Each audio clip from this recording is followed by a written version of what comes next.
عشان اجيب لك بقى من ابو ناهيه، يعني نخلص مواضيع عشان الرسائل اللي بتجيلي كتير قوي في الخاص، وانا مش عارف ارد على كل الناس، وكل واحد فيهم بيسأل سؤال: العربيه دي طب عيبها؟ لا ده مميزاتها، لا مش عارف ايه، لا سعرها، لا. مفيش عربيه ما فيهاش عيب، بس العيب اللي انت في العربيه اللي انت هتشتريها دي، هل انت تقدر تتأقلم معاه ولا لا؟ يعني في ناس تقدر تتأقلم مع ان العربيه دي ما فيهاش اي بي اس وارباج، يقول لك مش عايز الاي بي اس وارباج، بس كويس ان هي ايه، على قد فلوسي، بس تبقى قطع غيارها موجوده ومنتشره ورخيصه. في حد تاني يقول لك لا، لو قطع غيارها غاليه مش فارقه معايا، يعني بس اركب عربيه فيها ثبات وعوامل امان واي بي اس وارباج والكلام ده. فانت اللي بتقدر تحدد انت عايز ايه من العربيه اللي انت هتشتريها، ومش انت اللي بتبقى عايز تحدد من الاخر، يعني الفلوس اللي معاك هي اللي بتحدد.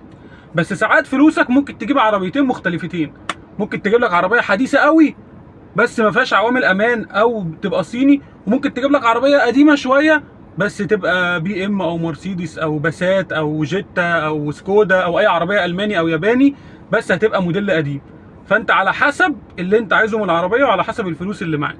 لكن كل عربيه فيها عيب، المرسيدس فيها عيوب والبي ام فيها عيوب. ايه هتقول لي ايه عيبها؟ هقول لك اول حاجه ان قطع غيارها نار، فانت عشان تركبها تستحمل 8 قطع غيار. هتنزل شويه بالعربيات هتقول لي مثلا ال الكيا، هقول لك عفشتها ناشفه. الام جي عربيه صيني. البي واي دي عربيه صيني.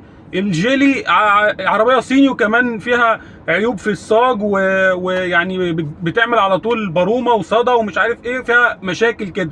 كل عربيه ليها عيب. الرينو لوجان قطع غيارها غاليه جدا ومش اي حد بيشتغل فيها ومعقده، ايا كانت القديمه ولا الجديده. فانت كل العربيات ليها عيب معروف، بس هل العيب ده انت تقدر تتأقلم معاه ولا لا؟ فانت تشوف انسب عربيه لاحتياجاتك الشخصيه وتجيبها. ما تكونش انت تشتغل بالعربيه دي وتروح تجيب عربيه استهلاك البنزين بتاعها عالي وقطع غيارها غاليه، طب ما انت كده هتخرب بيتك. لكن انت هتشتغل بعربيه، هات عربيه قطع غيارها رخيصه منتشره، استهلاك البنزين بتاعها كويس. يعني ثلاث ارباع الناس بتشتغل بنيسان صاني الان 17 اللي الناس كلها بتشتكي منها. ليه؟ عشان قطع غيارها الى حد ما مش غاليه او مش رخيصه، بس منتشره ومغرقه الشارع، وفي نفس الوقت استهلاك البنزين بتاعها قليل، وعربيه واسعه، فعشان كده الناس كلها جايباها. نفس الكلام في البي اي دي، نفس الكلام في الالنترا، نفس الكلام في السيراتو. لكن ما تكونش انت عايز عربيه بتاعت شغل او عربيه تشتغل بيها وتروح تجيب نيسان صاني ان 16. ما هي الان 16 استهلاك البنزين بتاعها عالي جدا، مع انها عربيه ممتازه بس استهلاك البنزين بتاعها عالي. حلها لازم تركب لها غاز، او العربيه تبقى مظبوطه قوي. نفس النظام في الاوبترا الشكل القديم، استهلاك البنزين بتاعها عالي وفيها مشكله في البوابه. الافيو عربيه خفيفه قوي والامام بتاعها زيرو، بس هي عربيه قطع غيارها موجوده ورخيصه، وعربيه ثمنها نفسه رخيص، وعربيه فانوسها يعني بكلام فارغ، والاكسدام بتاعها ب 700 800 جنيه، غير العربيات الثانيه اللي بتلاقي الاكسدام بتاعها ب 10000 جنيه و12000 جنيه وتصوت وتقول يا لهوي. فانت اللي بتحدد العربيه دي انت عايز منها ايه، او انت جايبها ليه. في عربيه انت جايبها استخدام شخصي، ممكن تجيب اي عربيه. استخدام الشخصي ده انت استخدامك على قدك.